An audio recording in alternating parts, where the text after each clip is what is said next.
శ్రీమాత్రే నమః. లలితా సహస్రనామము 54వ శ్లోకము మరియు అర్థము. మహారూప మహాపూజ్య మహాపాతకనాశిని మహామాయా మహాసత్వ మహాశక్తిర్మహారతి. అన్ని శక్తులకు మూలమైనది పరాశక్తి. సృష్టిలో కనిపించే ప్రతి శక్తికి, ప్రతి క్రియకి మూల కారణం ఆ పరాశక్తియే. అమ్మ అనేక రూపాల్లో దర్శనమిచ్చే పరమస్వరూపిణి. భక్తుల స్థాయి, భావం, అవసరాన్ని బట్టి ఆమె లక్ష్మిగా, సరస్వతిగా, పార్వతిగా, దుర్గగా, కాళిగా అనేక రూపాలు ధరిస్తుంది. ప్రతి రూపంలో ఆమె శక్తి, కరుణ, రక్షణ అనే గుణాలు వ్యక్తమవుతాయి. లోక సృష్టి, స్థితి, లయ అనే 3 క్రియలు కూడా పరాశక్తి సంకల్పంతోనే జరుగుతాయి. అందుకే అమ్మ సర్వశక్తిమయి, జగన్మాతగా ఒకే స్వరూపమైనప్పటికీ అనేక నామాలు, రూపాలతో భక్తులకు అనుభూతినిస్తుంది. సమస్త జగత్తును ఆవహించిన పరబ్రహ్మ స్వరూపమే అమ్మ. దేవతలు తమ శక్తి, అధికారాలు కొనసాగడానికి అమ్మను ఆరాధిస్తారు. ఋషులు జ్ఞానం, తపసిద్ధి మరియు ఆత్మజ్ఞానాన్ని పొందేందుకు అమ్మను ధ్యానిస్తారు. మానవులు జీవితంలోని కష్టాల నుండి విముక్తి, సుఖం, ధర్మపదమైన మార్గదర్శకత్వం, శాంతి మరియు శుభఫలాల కోసం అమ్మను భక్తితో పూజిస్తారు. కాలం, స్థలం, స్థితి అన్నింటికీ అతీతంగా అందరికీ ఆశ్రయం ఇచ్చే శక్తి అమ్మ.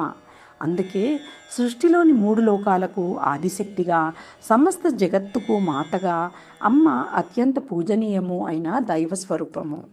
అమ్మ అపారమైన దయ కలది.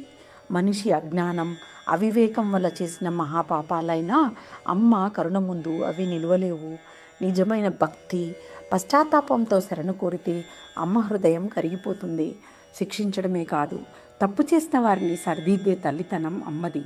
అమ్మ కరుణ వల్ల పాపభారం తొలగి జీవుడు శుద్ధి చెంది మంచి మార్గంలో నడుస్తాడు. అందుకే దేవీమాతను క్షమ, దయ, కరుణలకు సాక్షాత్తు స్వరూపంగా వర్ణిస్తారు. పరాశక్తి అయిన అమ్మ తన దివ్యమైన మాయాశక్తితో సమస్త సృష్టిని నడిపిస్తుంది. అమ్మ నుంచే భౌతిక, మానసిక, ఆధ్యాత్మిక శక్తి ఉద్భవిస్తాయి. దేవతలు, ప్రకృతి శక్తులు అన్నీ అమ్మ ఆజ్ఞతోనే పనిచేస్తాయి.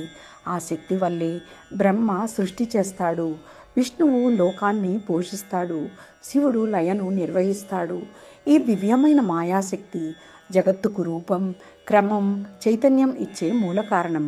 మనుషుల బుద్ధి, మనస్సు, కర్మలు అన్నీ ఈ శక్తి ప్రభావంతోనే పనిచేస్తాయి. అజ్ఞానాన్ని కలిగించేది అమ్మనే, జ్ఞానంతో విముక్తిని ప్రసాదించేది కూడా అమ్మనే. కాబట్టి ఈ దివ్యమాత శక్తి లేకుండా సృష్టి, స్థితి, లయ ఏదీ సాధ్యం కాదు. అమ్మ శుద్ధమైన సత్వగుణ స్వరూపిణి.